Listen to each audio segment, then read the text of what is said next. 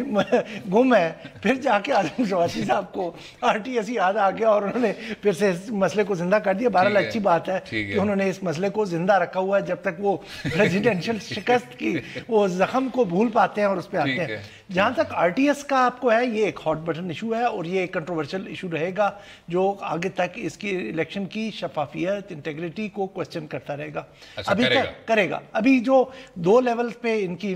Investigation چل رہی تھی، ایک الیکشن کمیشن نے کیبنٹ ڈویژن کو لکھا، کیبنٹ ڈویژن نے ان کو کر دیا کہ جی آپ صرف آر ٹی ایس کو اکیلے میں نہ دیکھیں، آپ اس کے ٹرمز آف ریفرنس جو آپ نے بھیجے ہیں اس کو ریوائز کر کے اس کو براڈر آپ اس کو کریں. جی بالکل کریں. اور اس بات میں وہ آپ کا جواب مل جاتا ہے کہ آر ٹی ایس جو سسٹم تھا وہ صرف آر او پہ چیک تھا، یہ پریزائڈنگ آفیسر پہ اور آر او پہ، کہ جناب وہ ریزلٹس کو چینج نہ کرے، کیونکہ ایک دفعہ ریزلٹ وہاں ٹیبولیٹ ہو گیا، اس کی سنیپ شاٹ بن گیا، وہ آگے ٹرانسمٹ ہو گیا، تو اس کا مطلب ہے جو ریزلٹ وہاں بنا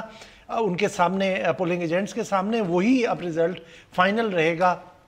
اگر اس کی کورٹ کوئی یا الیکشن کمیشن ریکاؤنٹنگ کا آرڈر نہیں کرتا وہ ایک سیپریٹ ہے. لیکن یہاں پر ہم نے دیکھا کہ جہاں ٹرانسمیشن فیل ہوئی وہاں ساتھ ساتھ ان کے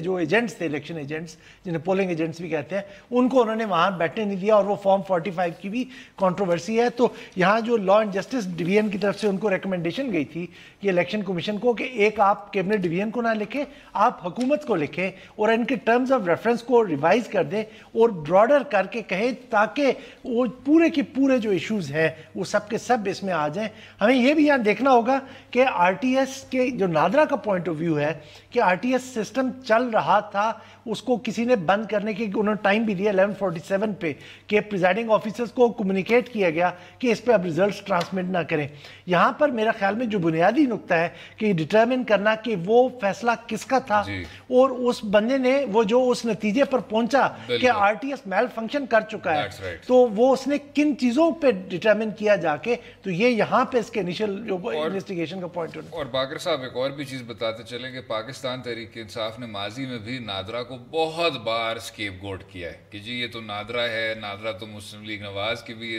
تمام ریگنگ میں بھی ملوث رہی ہے، اور حکومت سنبھالنے کے بعد بھی ان کا جو رویہ ہے وہ خاص تبدیل نہیں ہوا. کئی بار انہوں نے نادرا کو اسکیپ گوٹ کیا، حالانکہ نادرا کی کافی کٹنگ ایج ٹیکنالوجی سے آپ کا ملک بہت زیادہ مستفید بھی ہوا ہے. تو بے شک نادرا ایک اسٹیٹ انسٹیٹیوشن ہے، ٹھیک ہے، نادرا ایک اسٹیٹ انسٹیٹیوشن ہے، کسی خاص پارٹی کے میراث نہیں ہے. اگر آپ کو اس کی قیادت سے کوئی اختلاف ہے آپ کے پاس اختیار ہے اس کو چینج کر دیں. اگر آپ اس کو ورکنگ پروسیجر سے نہیں رکھتے اس کو کر لیں، لیکن اپنے اسٹیٹ انسٹیٹیوشنز کو اس طرح سے بلیٹل نہ کرے پبلک. اچھا، اور اگر فورینزک آڈٹ بھی آ جائیں جناب، ابھی آپ نے کہا آبیل مجھے مار، تو رضا ربانی صاحب سر ان کا کہنا تھا کہ یہ کمیٹی میں تو آپ کو معاملہ بھیجنا ہی نہیں چاہیے تھا، اس پہ پوری آپ کی پارلیمنٹ کو بیٹھنا چاہیے تھا، اور کیونکہ آپ اس چیز کو سویپ انڈر دا کارپیٹ کرنے کی کوشش کر رہے ہیں تو یہ اب آپ نے کمیٹی کی نظر کر دیا. لیکن اس پہ سواتی صاحب سر کا کہنا تھا کہ فورینزک آڈٹ بہت زیادہ ضروری ہے، اس سے پہلے کہ کوئی پارلیمانی پینل بھی ہم بنائیں، کیونکہ پارلیمنٹیرینز جو ہیں آپ کے ان کو آئی ٹی ریلیٹڈ ایشوز کی سمجھ ہی نہیں ہے. اور انہوں نے اپنا بھی بتایا کہ جی میں وزیر تھا سائنس اینڈ ٹیکنالوجی کا ماضی میں، لیکن میری بھی بہت کم سمجھ ہے ان ٹیکنیکل کمپلیکسٹیز کی جب آئی ٹی کے معاملوں کی بات ہوتی ہے. اصل یہ ایک پولیٹیکل ایشو ہے، اس میں پارلیمنٹ کا رول بنتا ہے، اس لیے نہیں کہ اس الیکشن سے یہ نیشنل اسمبلی مارز وجود میں آئی، لیکن فورینزک آڈٹ کی حد تک تو نہیں بنتا. نہیں، لیکن وہ اس میں کہوں کہ پارلیمنٹ کا ہے کہ اس کو الٹیمیٹلی پارلیمانی کمیٹی کے پاس اس لیے آنا ہے کہ اس الیکشن سے یہ نیشنل اسمبلی مارز وجود میں آئی ہے. ایک تو یہ وجہ ہے، اور دوسری وجہ یہ ہے کہ جو الیکشن ایکٹ 2017 کا اس سے ان کی پریڈیسیسر یا اس سے پہلے والی نیشنل اسمبلی تھی، انہوں نے ریفارم کر کے یا لا اس پہ لیجسلیٹ کر کے اس کو بنایا تھا، تو ان کو موقع دینا چاہیے کہ اس کو ریویو کرے. اب میرا خیال میں وہ پچھلی تو کلوز ٹرانزیکشن ہو گئی ہے، وہ شور مچتا رہے گا اپوزیشن کی طرف سے. ہمیں اب فارورڈ لوکنگ دیکھنا چاہیے کہ اب اگلا الیکشن بھی آئے گا